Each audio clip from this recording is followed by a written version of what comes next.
സ്പെയിനിലെ ഏറ്റവും പ്രായം കുറഞ്ഞ പുരോഹിതനിൽ നിന്നും ടെന്നീസ് ചാമ്പ്യൻ അൽക്കറാസ് ആശീർവാദം വാങ്ങി. ഒരു യുവ സ്പാനിഷ് പുരോഹിതനും ഒരു ടെന്നീസ് ചാമ്പ്യനും കണ്ടുമുട്ടിയപ്പോൾ അത് ഗാലറികളിൽ നിന്നും ആയിരക്കണക്കിന് മനസ്സുകളെ ചലിപ്പിച്ച കൂടിക്കാഴ്ചയായിരുന്നു.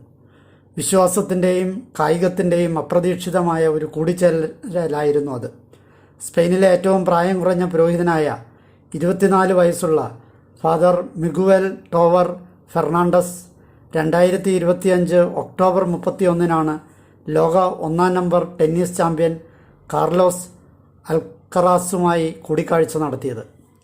റയൽ മുർസിയയും അന്റിക്വറയും തമ്മിലുള്ള കോപ്പ ഡെൽ റേ മത്സരത്തിന് തൊട്ടുമുമ്പ് മുർസിയയിലെ ന്യൂവ കോണ്ടോമിന ഫുട്ബോൾ സ്റ്റേഡിയത്തിലാണ് ഈ രംഗം അരങ്ങേറിയത്. ആരാധകരുടെ ആർപ്പുവിളികൾക്കിടയിലും സ്റ്റേഡിയത്തിലെ തിരക്കിനിടയിലും ആ പ്രദേശത്തു നിന്നുള്ള ഫാദർ മിഗുവൽ ടോവർ അൽക്കാറസിന് ഊഷ്മളമായി സ്വാഗതം ചെയ്യുകയും അനുഗ്രഹം നൽകുകയും ചെയ്തു. ഭൂമി, വിശ്വാസം, കായികം എന്നിവ ഒരൊറ്റ ആംഗ്യത്തിൽ ഒന്നിച്ചു ചേർന്ന ലളിതവും എന്നാൽ അർത്ഥവത്തായതുമായ ഒരു നിമിഷമായിരുന്നു അത്. ഈ യുവ പുരോഹിതൻ സ്പെയിനിലെ ഏറ്റവും പ്രായം കുറഞ്ഞ വൈദികനാണ്. അതോടൊപ്പം തന്നെ ഒരു മുൻ ടെന്നീസ് കളിക്കാരനും കൂടിയാണ്. 2025 ജൂലൈ 5 അദ്ദേഹം കാർട്ടജീന രൂപതയ്ക്കായി വൈദികനായത്.